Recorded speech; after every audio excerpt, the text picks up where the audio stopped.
میں ان کے پاس بیٹھ گئی اور کہنے لگی، آپی آپ اتنی پریشان کیوں ہیں؟ اس نے میری طرف دیکھا تو اس کی آنکھوں میں آنسو تھے۔ کہنے لگی، تمہیں آج یاد آیا ہمارے گھر آنا؟ تم تو بڑی بے وفا ہو، تمہاری دوست نہیں ہے گھر میں تو تم نے آنا جانا ہی چھوڑ دیا۔ میں بولی، آپی مجھے معاف کر دیں۔ آپی کہنے لگی، کوئی بات نہیں، تم گھڑی دو گھڑی کے لیے میرے پاس آ جایا کرو، میں بہت اداس رہتی ہوں۔ میں نے نبیلہ آپی کے ساتھ وعدہ کر لیا تھا کہ میں ان کے پاس آیا کروں گی، لیکن پھر جو ہوا اس کے بارے میں میں نے کبھی خواب میں بھی نہیں سوچا تھا۔ میں اسکول سے واپس آئی تو ہمارے گھر پر تالا لگا ہوا تھا۔ مجھے کچھ سجائی نہیں دیا۔ میں نے سوچا میں نبیلہ آپی کے پاس چلی جاتی ہوں، امی بھی تب تک گھر واپس آ جائیں گی۔ میں نبیلہ آپی کے گھر گئی تو باہر رش دیکھ کر میں گھبرا گئی تھی۔ کسی نے بتایا کہ نبیلہ کی موت ہو گئی ہے۔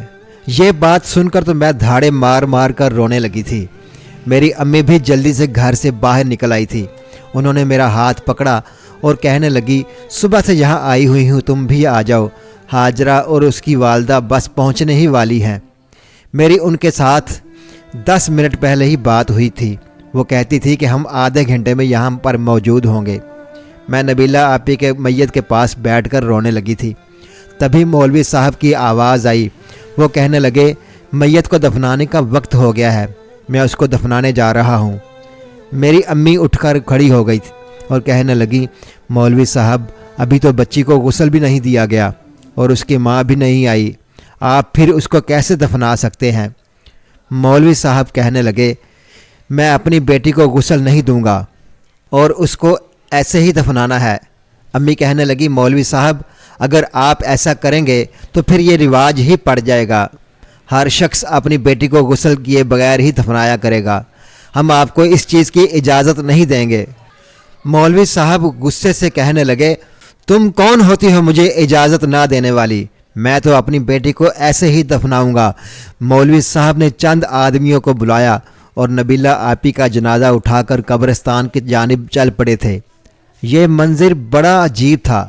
میت کو قبرستان لے جایا گیا تھا، ہر آنکھ اشک بار تھی۔ وہاں جا کر بڑے بوڑھوں نے مولوی صاحب کو سمجھانے کی کوشش کی، مگر وہ تو بدتمیزی پر اتر آئے تھے۔ ہر انسان کو عزت پیاری تھی، سب نے چپ سادھ لی اور خاموش تماشائی بن کر بیٹھ گئے۔ میری امی نے سر پر چادر لی اور میرا ہاتھ پکڑ کر کہنے لگی، ہم تمہاری سہیلی کی آپی کو یوں دفن نہیں ہونے دے سکتے، تم میرے ساتھ چلو، ہمیں یہ سب روکنا ہوگا۔ مجھے ابو کا ڈر تھا مگر پھر بھی میں امی کے ساتھ چل پڑی۔ قبرستان جا کر مجھے بڑا عجیب منظر دیکھنے کو ملا تھا۔ مولوی صاحب بڑی مشقت سے قبر کھود رہے تھے، مگر مٹی تھی کہ اپنی جگہ سے ہٹتی ہی نہ تھی، ایسا لگتا تھا جیسے پتھر بن گئی ہو۔ مولوی صاحب نے جگہ بدلی مگر پھر بھی وہی سب کچھ ہو رہا تھا۔ غرض مولوی صاحب پورے قبرستان کی مٹی کھودنے کی کوشش کر رہے تھے، ایک جگہ سے دوسری جگہ جا رہے تھے، مگر وہ اپنی کوشش میں مسلسل ناکام ہو رہے تھے۔ کسی نے کہا کہ جب تک میت کو غسل نہیں دیا جائے گا مٹی اپنی جگہ سے نہیں ہلے گی۔ ایسے کرتے کراتے بڑی دیر ہو گئی تھی۔ ہاجرہ اور اس کی والدہ قبرستان پہنچ چکی تھی۔ انہوں نے مولوی صاحب کو بہت باتیں سنائی تھیں، ان سے بڑی لڑائی کی تھی کہ آپ میری بیٹی کو یوں کیوں دفنانے لگے ہیں۔ مولوی صاحب خاموش ہو گئے تھے۔ نبیلہ آپی کو گھر واپس لے جایا گیا تھا، ان کو غسل دیا گیا تو یہ انکشاف ہوا کہ نبیلہ آپی تو امید سے تھی۔ یہ خبر بڑی پریشان کن تھی۔ مولوی صاحب سے استفسار کیا گیا مگر وہ جواب دینے سے قاصر تھے۔ تب ہاجرہ نے اپنی والدہ کو بتایا کہ نبیلہ آپی نے محلے کے اسلم سے چھپ کر نکاح کر رکھا تھا۔ تب مولوی صاحب نے بھی یہ بات اپنی بیوی کو بتا دی تھی کہ جب تم دوسرے گاؤں گئی ہوئی تھی تو ایک دن میری موجودگی میں اسلم گھر آیا تھا، میں نے ان دونوں کو ساتھ دیکھ لیا تھا۔ میں نے نبیلہ کو بہت مارا تھا، اس سے کہا تھا کہ یہ سلسلہ ختم کر دو اور اپنی امی کو یہ سب مت بتانا، وہ بہت باحیا عورت ہے، یہ سب برداشت نہیں کر پائے گی۔ غسالہ نے بتایا کہ نبیلہ آپی کے پیٹ میں جو بچہ تھا وہ مار کی وجہ سے مر چکا تھا، اس کا علاج نہیں کروایا گیا اور پیٹ میں زہر پھیل گیا تھا، اس وجہ سے نبیلہ آپی کی جان چلی گئی تھی۔ یہ سب باتیں نبیلہ آپی کے گھر والوں کو، غسالہ، امی اور مجھ تک محدود رکھی گئی تھیں۔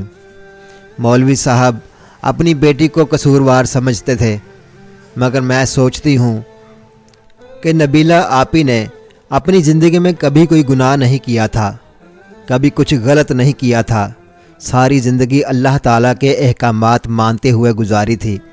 پسند کی شادی جرم نہیں ہوتا، اس وجہ سے مولوی صاحب اپنی بیٹی کو بغیر غسل کے دفن کرنا چاہتے تھے، مگر اللہ نے یہ منظور نہ کیا اور سبب بنا دیا نبیلہ آپی کو غسل دے دیا جائے۔